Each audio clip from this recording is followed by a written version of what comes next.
This is Engineer Jom Ligia. Welcome back to my channel. So sa video na to ay tuturuan ko kayo kung paano mag-solve ng isang random pass board exam problem under the subject integral calculus. Specifically, integration of partial fractions. So the problem is evaluate integral of 3 dx over x times x plus 3. So for solution, so we all know that isa sa mga case ng ating integration by partial fraction is yung tinatawag nating distinct linear factors. So under distinct linear factors, so isulat muna natin yung yung equation. So integral ng ating 3 dx divided by x times x plus 3. So all we need to do here is to isolate yung ating equation sa dalawa na magiging panibagong equation. Kasi kung makikita nyo, meron tayong dalawang denominator, yung x tsaka yung x plus 3. So gagawin natin, maghihiwalay natin yung denominator na yon. And then, syempre, meron kalakip na coefficient para doon. Yun yung magiging unknown natin, which is a over x dx plus, so integral again. So yung isa naman na unknown natin, yung b. So yung katabi ng x kanina, yung x plus 3, dito na siya. Denominator na siya nitong b natin. And then, we have to perform cross multiplication.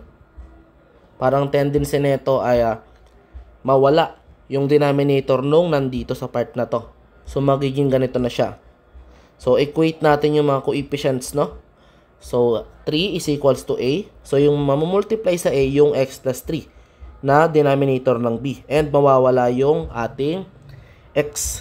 Kasi nga, ang gagawin natin dyan guys, parang LCD type siya, no? Yung least common denominator. So magka-cancel out yung mga dapat na mag-cancel out dyan. Mangyari, yung x plus 3 mamumultiply doon sa ating a. And then yung ating b, mamumultiply naman sa kanya yung x na denominator na a kanina. Next is, we will proceed doon sa pagkuha ng mga value ng a tsaka ng b. So, una natin kukunan yung value ng a. Para makuha yung value ng a, we need to make the value of b here being 0. So, all we need to do, so if x is equals to 0, then b will equal to 0. So, ang tendency, magiging 3a is equals to a times 0 plus 3. So, therefore, magiging 3 is equals to 3a. Makuha natin yung a na equals to 1. So, if x is equals to negative 3, ang point naman natin dito, kailangan maging 0 naman itong part na to. Yan, maging yung part na yan. So, kung magne-negative 3 ka dyan, magiging 0 yung a mo. Yung negative 3, mamultiply sa b. So, therefore, magiging 3 is equals to a times negative 3 plus 3. So, plus b multiplied by negative 3. So, next is magiging 0 na yan. So, 3 is equals to negative 3b. Therefore, your b is equals to negative 1.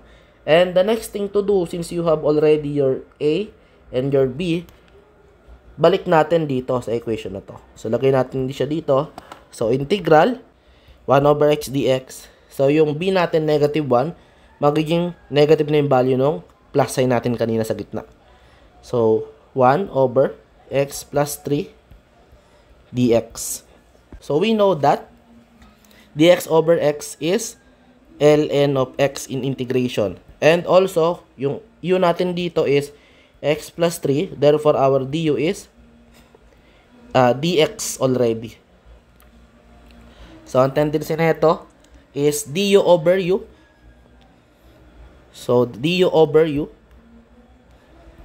magiging yan. ln nyo na siya. So, next mangyari, so ln x minus ln of u. So, plus c. Maglalagay tayo ng plus c. So, therefore, ln ng x natin minus ln ng ating u, which is x plus 3 plus c. And kung titingnan nyo guys, nasa choices natin, mga simplified form sila. So, simplify natin to, yung ln x minus ln x plus 3 plus c. So, pag meron tayong sign na negative, kagaya niya, no? Nakalagay yung ating negative na sign. So, ang tendency is magiging ratio yung dalawa. So, ln x over x plus 3. Magiging iisa yung ln nila, tapos yung mga content ng ating ln is magiging fraction. So, magiging numerator mo yung x, magiging denominator mo yung x plus 3. So, lagyan natin ng plus c. This will be our final answer for this problem. So, nandun siya guys sa, nandun siya sa ating letter B.